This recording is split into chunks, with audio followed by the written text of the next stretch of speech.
America ने जंग में यूक्रेन की मदद के लिए फिर हथियारों का जखीरा भेजने का ऐलान कर दिया। अमेरिका ने यूक्रेन के लिए $800 मिलियन यानी भारतीय रुपयों में 6,000 करोड़ से ज्यादा के पैकेज का ऐलान किया, जिसके तहत अमेरिका के कई आधुनिक हथियार और लड़ाकू हेलीकॉप्टर की खेप यूक्रेन भेजी जाएगी।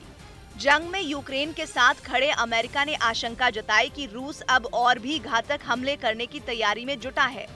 यूक्रेन के लिए हथियारों की मदद करने के ऐलान से पहले राष्ट्रपति बाइडेन ने खुद जेलेंस्की से फोन पर बात की। बाइडेन ने दावा किया कि पुतिन की सेना जंग के 50 दिन बीत जाने के बाद अब यूक्रेन के पूर्व में डोनबास प्रांत में और भी भीषण हमला करने जा रही है, जिसे देखते हुए अमेरिका ने यूक्रेन को और भी आधुनिक और ज्यादा मारक हथियारों की मदद देने का फैसला किया, जिसमें इस बार अमेरिका यूक्रेन के लिए 11 Mi यानी 11 Mi-17 लड़ाकू हेलीकॉप्टर भेजेगा।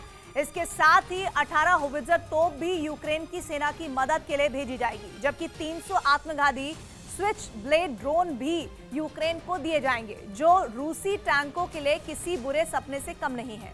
यही नहीं, बेहद हल्की और मारक 500 जेवलिन मिसाइल भी रूस के खिलाफ जंग में अमेरिका को यूक्रेन भेज रहा है, जिनकी मदद से यूक्रेन के सैनिक रूसी सेना, चेचन लड़ाकों और यूक्रेन के विद्रोहियों की तिकड़ी का मुकाबला कर पाएंगे। यूक्रेन को हथियारों की बड़ी मदद देने के ऐलान के साथ ही अमेरिकी राष्ट्रपति बाइडेन ने ये दावा भी किया कि रूस के खिलाफ इस जंग में वो आगे भी जेलेंस्की की हर तरह की मदद करते रहेंगे, जिसके बाद जेलेंस्की ने भी उनका आभार जताया।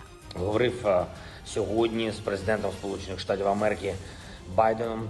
बताया गया कि इस बार यूक्रेन को दिए जा रहे हथियारों में कुछ ऐसे हथियार भी शामिल हैं, जिसे देने से अमेरिका ने पहले इनकार कर दिया था और ये डर जताया था कि ऐसा करने से रूस के साथ उसका टकराव और बढ़ जाएगा।